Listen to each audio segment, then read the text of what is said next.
El siguiente programa es una emisión de crítica artística y periodística. Incluye dramatizaciones. Todas las personas que aquí aparecen fueron grabadas con su autorización y cualquier opinión o información transmitida refleja el punto de vista de su autor, mas no el de TV Azteca. Si no quieren sufrir un castigo, todos van a cooperar. Su interpretación del charro enamorado y pendenciero, dueño de una de las voces románticas más espectaculares del folclore nacional, convirtieron a Luis Aguilar, el Gallo Giro, en uno de los grandes ídolos del cine mexicano. Que jamás había presentado en el cine mexicano un personaje de las características de Luis. Pese al éxito que logró en su carrera como actor y cantante, enfrentó una constante batalla contra una grave enfermedad que trastornó sus mejores años. Nosotros vivimos muy cerca de Luis Aguilar y de su problema que tenía con el alcohol, porque no es ningún secreto. Luis tenía un problema con su manera de beber. En la siguiente hora, familiares relatarán el insólito inicio artístico de Luis Aguilar. Y le dijo, oye, pues vente aquí al edificio de productores y échate una cantadita. Y le dijo, oye, pues ¿cómo échate una cantadita? Pues si no soy mariachi, o sea, tráete a las muchachas, invita a unas amigas, armemos una fiesta y nos echamos unos whiskies y pues me echo a cantar. Detallarán la rivalidad que mantuvo con Pedro Infante. Realmente no eran amigos. Su viuda describirá la tragedia que costó la vida de uno de sus hijos. Señora, su hijo se mató. ¿Qué? Sí, señora, con una pistola se dio un tiro y está muerto. Y conoceremos las causas que lo alejaron del espectáculo y en qué condiciones murió. Yo me voy a morir como mi papá, en un infarto, pero yo no le tengo miedo a la muerte. Esta es la historia del actor y cantante que se convirtió en leyenda como el Gallo Giro. Es la historia detrás del mito de Luis Aguilar. Considerado como una de las principales figuras de la llamada época de oro del cine mexicano gracias a su calidad histriónica, gallarda personalidad y la muerte prematura de Jorge Negrete y Pedro Infante, Luis Aguilar, el Gallo Giro, enfrentó los embates de un alcoholismo que provocó la desestabilidad en su familia, la pérdida de gran parte de su fortuna y el deceso de uno de sus hijos. Yo soy Atala Sarmiento y esta es su historia detrás del mito. Bienvenidos.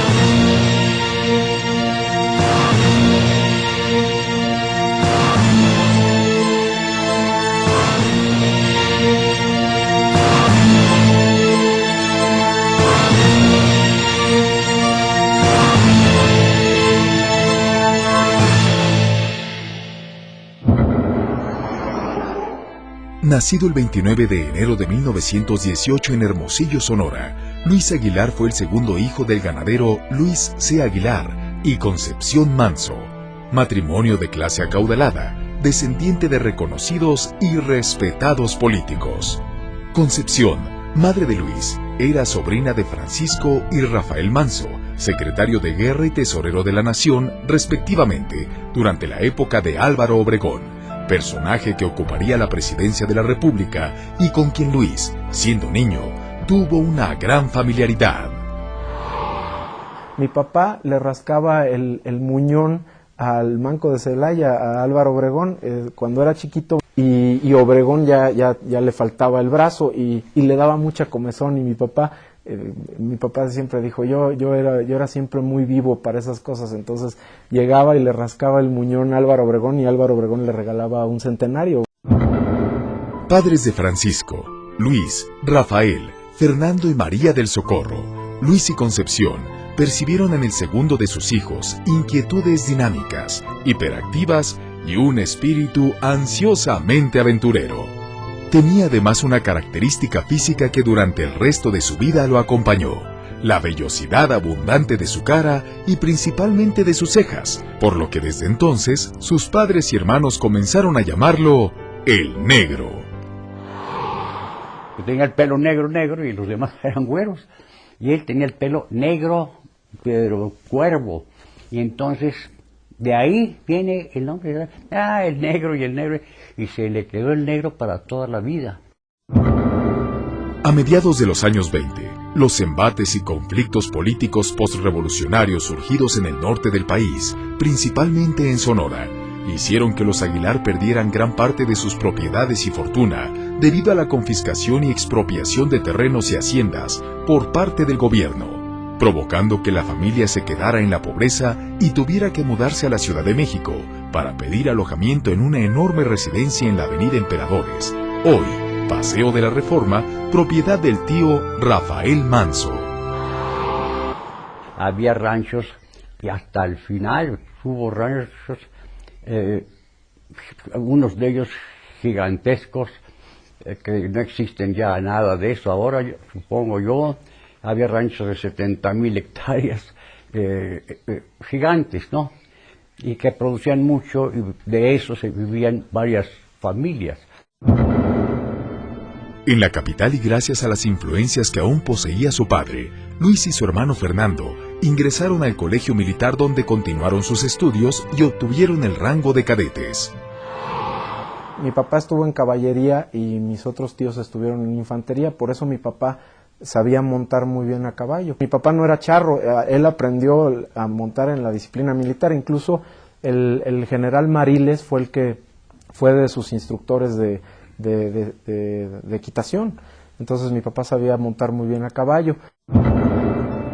Pero un problema en uno de sus ojos y el agobio provocado por la estricta disciplina militar hicieron que Luis poco tiempo después desertara de viajar a Mazatlán, donde su espíritu aventurero lo hizo pescador. Ahí mismo también se empleó en los astilleros del puerto. Con el tiempo, su dedicación y curiosidad lo llevaron a conformar un negocio pesquero propio, construyendo previamente con desperdicio de madera y clavos su primera embarcación, una lancha pesquera a la que llamó el Bombarda. Sin proponérselo, Luis comenzó un fructífero negocio vendiendo las vísceras de los tiburones a los estadounidenses. Estos las convertían en vitaminas para enviarlas a los soldados combatientes en la Primera Guerra Mundial. Si no hubiese sido artista cinematográfico o cantante, hubiera sido un buen empresario. Él fue tiburonero y vivía de vender sobre todo el hígado del tiburón. Él también vendía la carne, era un gran pescador y sobre todo llegó a tener una flota muy, muy grande, alrededor de 24 lanchas camaroneras y pescadoras. En ese ambiente, Luis pronto se hizo asiduo a la fiesta y junto con sus amigos pesqueros, comenzó a ingerir cerveza desmedidamente para mitigar el cansancio, la sed y disipar el aburrimiento. Esto sería el inicio de una enfermedad, el alcoholismo, que con el tiempo se le agravaría. Pero también las buenas ganancias que obtenía como pescador y naviero le permitieron realizar continuos viajes a la Ciudad de México para visitar a sus padres y hermanos. Durante uno de esos viajes asistió a una fiesta en la que, al calor de las copas, se le ocurrió cantar. En esa fiesta se hallaba Roberto O'Keefe, socio del productor cinematográfico Raúl de Anda, el Charro Negro, quien al escuchar a Aguilar quedó impactado por su simpatía y buena voz. O'Keefe lo invitó a participar en una película, pero el entonces pescador no le interesó. Pese a ello, el productor le entregó una tarjeta y cuando Luis regresó a Mazatlán, O'Keefe insistió en que viajara a México de nueva cuenta para conocer a Raúl de Anda. Finalmente Luis viajó a la capital e inesperadamente comenzó su carrera cinematográfica. Mi papá le hizo unas pruebas de cámara.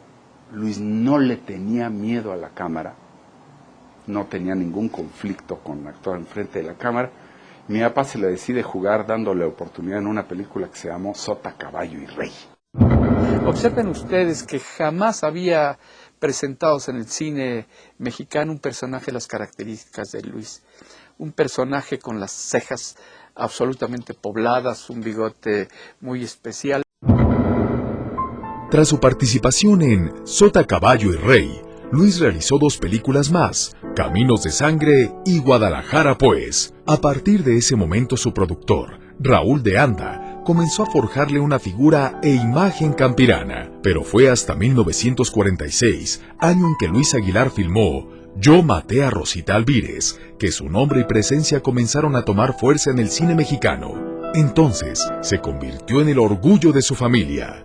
Pese a que para ella el cine no era parte de sus preferencias, pues la gran mayoría había incursionado con éxito en la política.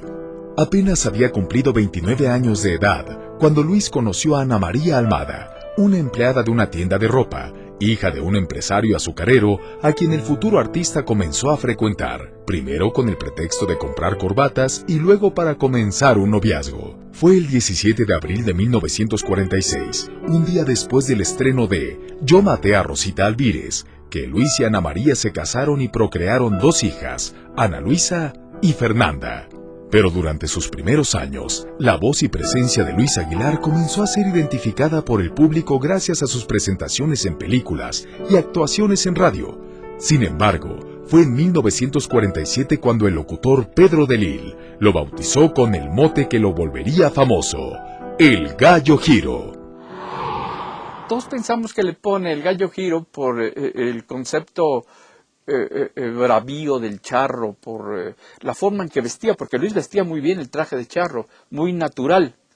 No, don Pedro de Lille le pone que es el Gallo Giro porque se le paraba un gallito en el cabello. Mi papá estaba tras bambalinas a punto de salir y traía un gallo. Mi papá toda la vida se le paraba un gallo en el pelo. Entonces le empezó a decir, el gallo del pelo, el gallo, pero él estaba del otro lado del escenario y mi papá no lo oía. Entonces, cuando lo presentó, dijo, Luis Aguilar, el gallo, y le apuntó a la cabeza, y entonces mi papá se dio cuenta que traía el gallo parado y se acomodó el pelo, el gallo Giro, Luis Aguilar, y entonces lo presentó y ya se le quedó ese mote, ¿no? Bajo ese sobrenombre, en 1948 Luis Aguilar realizó su primera película con la familia Gascón, El Gallo Giro, la cual suscitó un distanciamiento entre los de Anda y los Gascón. Pero bajo el sobrenombre de El Gallo Giro, Luis Aguilar también comenzó a dar pelea a quienes entonces estaban colocados ya como auténticos ídolos de la canción mexicana, Jorge Negrete y Pedro Infante. Justamente con Pedro Infante, Luis Aguilar realizó A Toda Máquina y ¿Qué te ha dado esa mujer?, las 2 películas que lo popularizaron y le dieron un brusco giro a su personalidad. Se empezaron a hacer las películas ya más de corte citadino y entraron a otros guiones que ya eran diferentes, ¿no? Eso le gustó mucho a mi papá. A Toda Máquina y ¿Qué te ha dado esa mujer?, fueron 2 historias citadinas dirigidas por el cineasta Ismael Rodríguez, en las que Luis y Pedro interpretaron a un par de motociclistas de tránsito, estrechados por una fuerte amistad. Parece que va a llover, el cielo se está nublando, parece que va a llover, ay mamá me estoy mojando. Salí para la ciudad, confiado con mi paraguas, y ahora que llueve ya, ay se me olvidó el agua.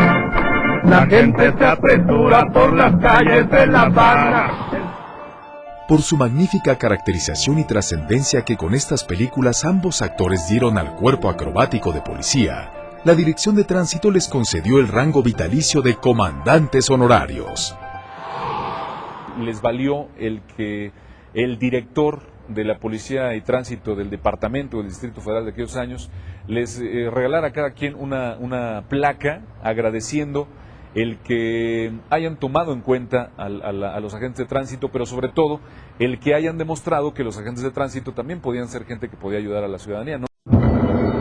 Aunque la historia de estas películas narra las vicisitudes de 2 motociclistas que estrechan una gran amistad a costa de todo, en realidad, Pedro Infante y Luis Aguilar mantenían un distanciamiento y una rivalidad artística. Pedro era muy disciplinado. Lo que pasa es que Pedro era como más reservado. Él me contaba a mi papá que él terminaba sus escenas y se iba al camper y no comía con el crew ni con la gente. Era disciplinado, era muy deportista, entre escena y escena pues hacía sus pesas y sus abdominales y todo porque le gustaba mucho estar bien físicamente. Pero dice mi papá contaba que era una persona más bien reservada. Nunca tuvieron ese acercamiento fuerte de amigos, ¿no? En algún momento dado, cuando Luis Aguilar se molestaba de que Pedro Infante le ganaba a todas las admiradoras cuando filmaban ATM, cuando salían vestidos de motociclistas, y la gente se daba cuenta, las mujeres se daban cuenta que eran Pedro Infante y Luis Aguilar, inmediatamente Pedro Infante se apuntaba para tratarlas, para conquistarlas. Hubo una separación, creo que 7, 8 años a causa de la bebida. Sin embargo, doña Rosario siempre ha sido muy clara en ese aspecto. Habla de que la problemática con Luis se dio precisamente por la bebida y no porque él haya sido muy mujeriego. Esa rivalidad también era evidente ante las muestras de gran cariño que el público ofrecía a Infante, por lo que el ascenso de Luis al título de ídolo fue difícil y constantemente opacado por la simpatía y ángel del sinaloense.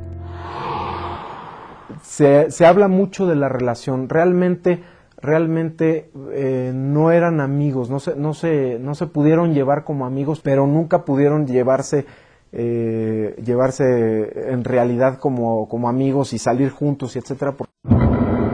No obstante, a toda máquina, ¿y qué te ha dado esa mujer?, popularizaron a Luis Aguilar como cantante y galán de moda, llevándolo a interpretar este tipo de personajes en sus siguientes películas: Del rancho a la televisión, Primero soy mexicano, Tú solo tú, El lunar de la familia y Pena, penita, pena, las que le proveyeron una versatilidad como actor y lo alejaron de la estandarización de El Charro Cantador.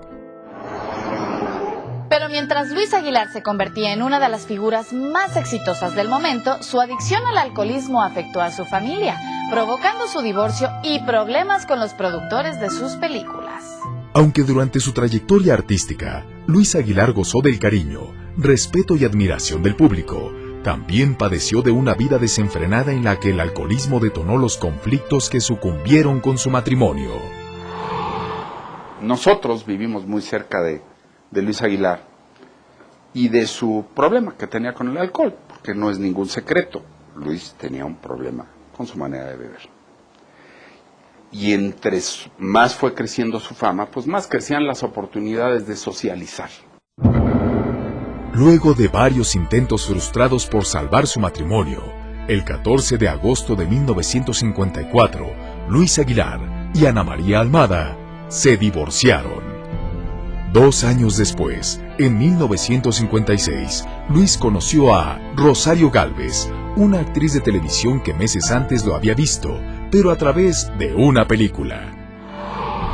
Mi mamá vio a mi papá en una película que salía Rafael Llamas, y Rafael salió en una película, si mal no recuerdo es Pena, penita, pena. Salía Rafael Llamas de un español y le dijo a mi mamá: oye, pues mira, vamos a ver mi película, acompáñame a ver mi película. Y entonces no fue el estreno, pero quiso volver a ver la película, se metieron al cine, y cuando vio mi mamá, mi papá dijo: qué guapo está Luis Aguilar, y no sé qué, preséntamelo. Y salieron de ahí de la película y dijeron: pues vamos a comprar unos pollos. Y fueron a comprar unos pollos y resulta que mi papá estaba ahí comprando unos pollos. Entonces se toparon y: mi Luis, mira, te presento a Chayito Gálvez, mi compañera, y te presento a Luis Aguilar. Y desde ahí pues mi papá dijo: está muy guapa la señora, la señorita, está muy guapa la señorita, y hubo ahí como el clic. Y ya después empezaron a buscarse mutuamente. A los 4 meses de conocernos, aquí en Cuernavaca, venimos a la casa de Raúl Martínez Solares. Me agarra de la mano y me dice: Chayito, ¿te casas conmigo ahorita? Agarramos el coche, nos fuimos a buscar al juez a Temisco. El 19 de abril de 1957, Luis y Rosario se casaron en el Registro Civil de Temixco, Morelos. Rosario era viuda y con un hijo de nombre Roberto, producto de su primer matrimonio, al que Luis adoptó como propio, y juntos comenzaron a vivir en una amplia casa ubicada en la calle de Cañada, en el Pedregal de San Ángel. Luis siempre soñó con tener un hombre, porque él tuvo 2 hijas antes con el matrimonio anterior, que era Ana Luisa y Marta Fernanda, con la esposa anterior. Y entonces él siempre soñó, siempre nos decía a nosotros, yo tengo ganas de un hijo, yo tengo ganas de un hijo. Y estaba loco con ese muchacho, Luis. Quiso muchísimo a mi papá. Mi papá era muy consentidor, por lo mismo, por su gran corazón. No sabía decirle que no a nadie, ¿no? Entonces a Beto, mi mamá lo castigaba y mi papá lo iba y lo descastigaba. Y ya no me dio dinero para... Beto también tuvo formación militar, él estuvo en la Universidad Militar Latinoamericana. Desde un principio la vida conyugal entre Luis y Rosario fue tan intensa que el Gallo Giro comenzó a dedicarle poemas y versos en una faceta que hasta entonces pocos conocían. No obstante, el gusto que Luis seguía conservando por el alcohol también comenzó a afectar a esta nueva relación. Pero cuando la enfermedad se hizo cada vez más evidente, surgieron las diferencias y los conflictos conyugales. En un intento por salvar su relación, Rosario se embarazó de su primer hijo con Luis. Pero durante el 7º mes de gestación, sucedió la dramática tragedia que costó la vida a Roberto, el hijo mayor de la actriz. Estaba en la escuela durante la semana y los fines de semana ya venía a dormir aquí a la casa. Y cuando venía, pues mi papá le compró su cochecito, le daba dinero para irse con las muchachas al cine.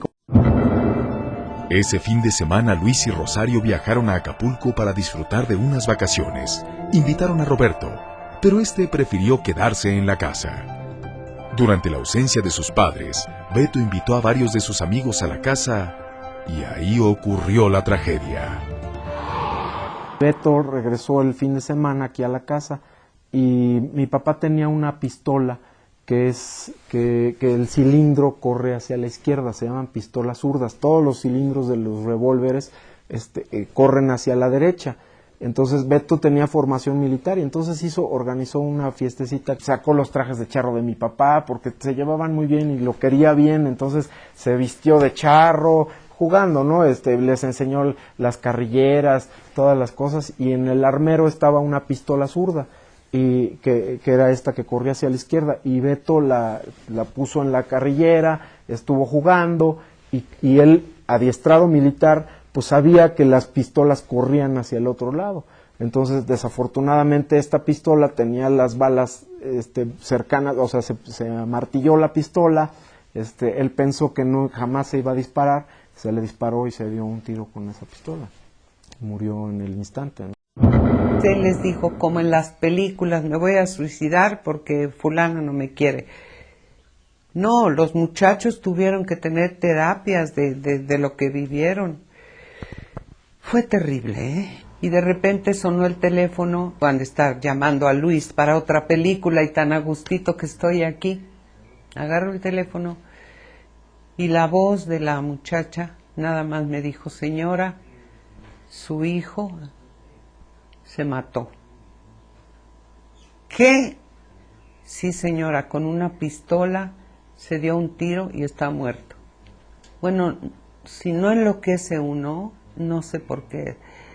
Yo recuerdo que me agarraba de la pared y nada más decía, no es cierto, ¿por qué? No es cierto, ¿por qué? ¿Por qué? Es para volverse uno loco, ¿no? Fue un trauma espantoso para mi mamá, pues bueno, pues además estar en Acapulco, y en este accidente, todas las muertes son terribles, pero sobre todo en accidentes y así de un joven, de un hijo, pues son devastadoras, ¿no? Entonces, pues sí fue un golpe muy duro y mi papá sufrió muchísimo. Luis Aguilar se convirtió en el apoyo solidario de Rosario durante esos dramáticos momentos, en los que también se hallaba en los últimos meses de su embarazo.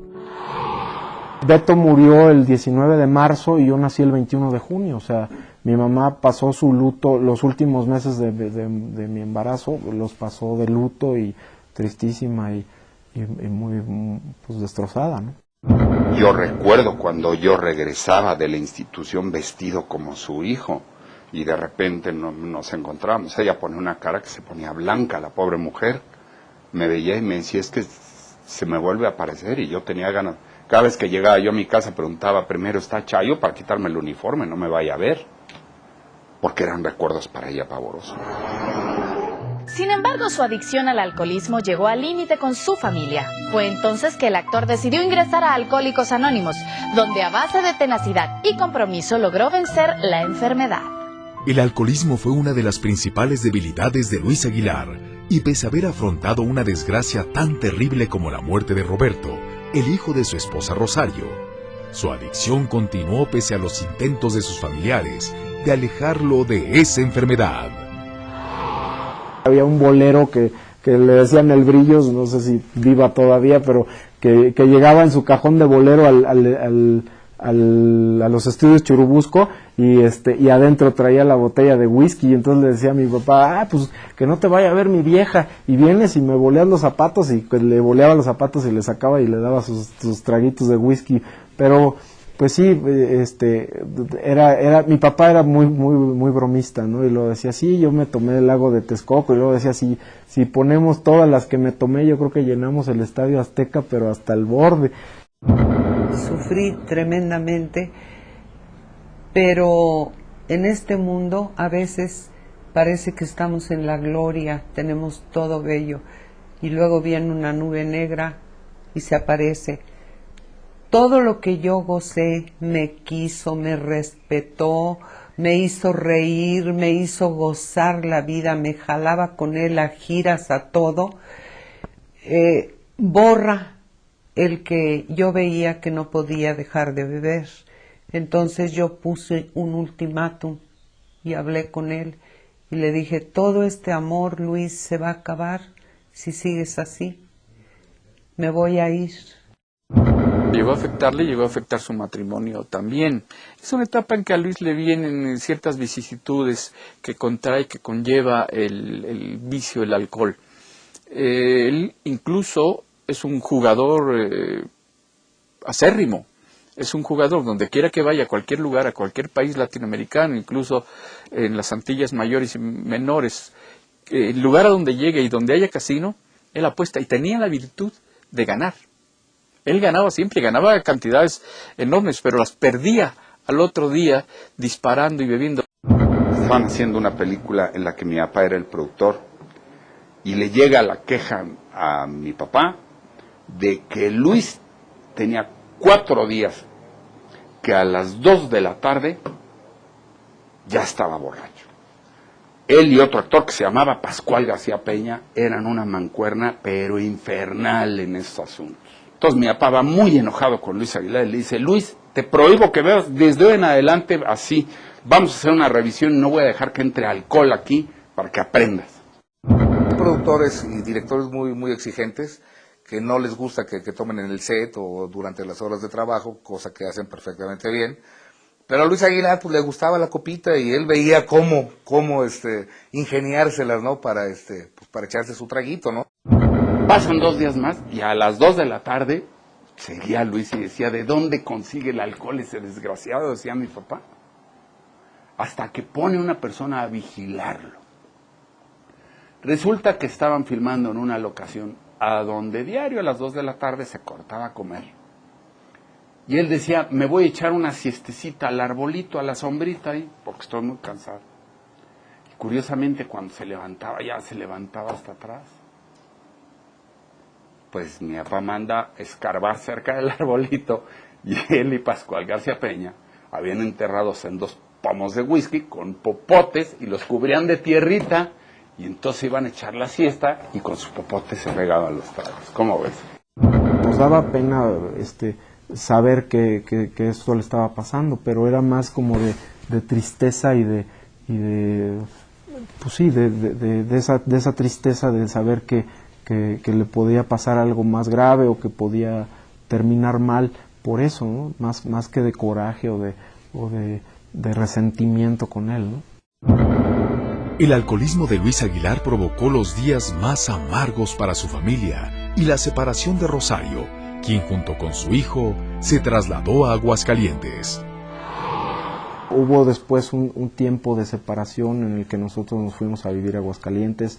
Él iba y venía y regresaba, pero sí fue una persona muy respetuosa, y después ese respeto y ese cariño, más que, el Alcohólicos Anónimos lo ayudó mucho, pero más que todo fue una actitud consigo misma de respeto y de cariño hacia nosotros, ¿no?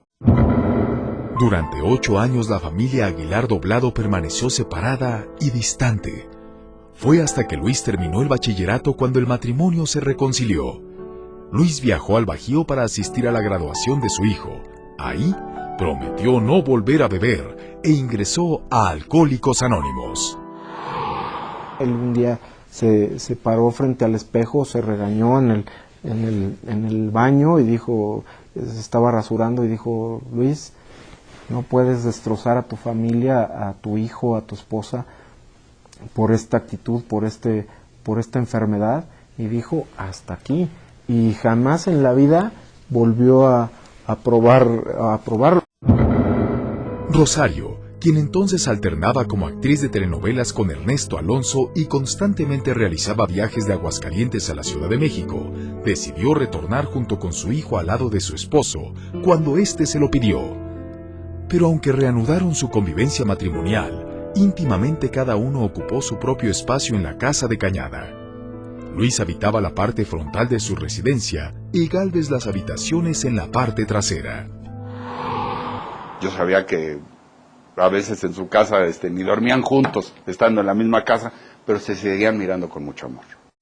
Decían, somos grandes vecinos, y mi mamá venía a desayunar y comían juntos y todo, pero sí, bueno, la relación en cierto modo en un tiempo se deterioró como pareja, pero siempre fueron muy, muy respetuosos y no se perdieron el cariño.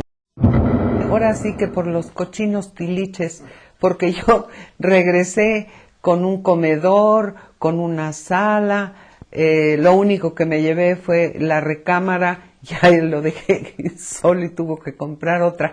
Entonces yo tenía que meter los muebles y los dos estuvimos de acuerdo.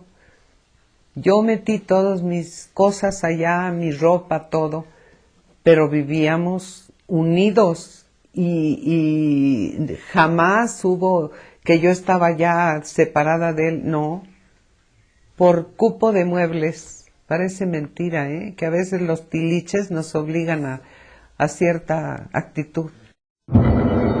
Durante los siguientes años y en aras de mantener tranquila a su familia, Luis Aguilar asistió a los programas de Alcohólicos Anónimos donde logró superar su adicción. Pero así como Luis Aguilar se abstuvo de volver a beber, también se ausentó de los foros de filmación, cuando las historias campiranas y folclóricas dejaron de producirse. Se refugió en su casa y ahí murió mientras dormía. A finales de los 70, Luis Aguilar comenzó a alejarse de la carrera cinematográfica debido al tipo de películas que entonces comenzaron a filmarse. La mayoría con una temática erótica, de desnudos y lenguaje de doble sentido, cuyo género comercialmente se convirtió en un gran éxito para los productores, mismos que dejaron de realizar historias campiranas y folclóricas. En el llamado cine de ficheras y sexicomedias, Luis Aguilar ya no encontró lugar como actor. Yo ya no puedo hacer películas campiranas, y se morían de tristeza porque decían, bueno, pues ya caímos en esa caída, en esa espiral descendente del cine. Mi papá dejó también mucho de trabajar porque pues, aunque eran sus amigos productores, venían y le presentaban tal o cual script y decía mi papá, oye, no, pues es que mira, aquí salen las encueradas y salen los balazos y las drogas y etcétera, y pues eso a mí no me gusta.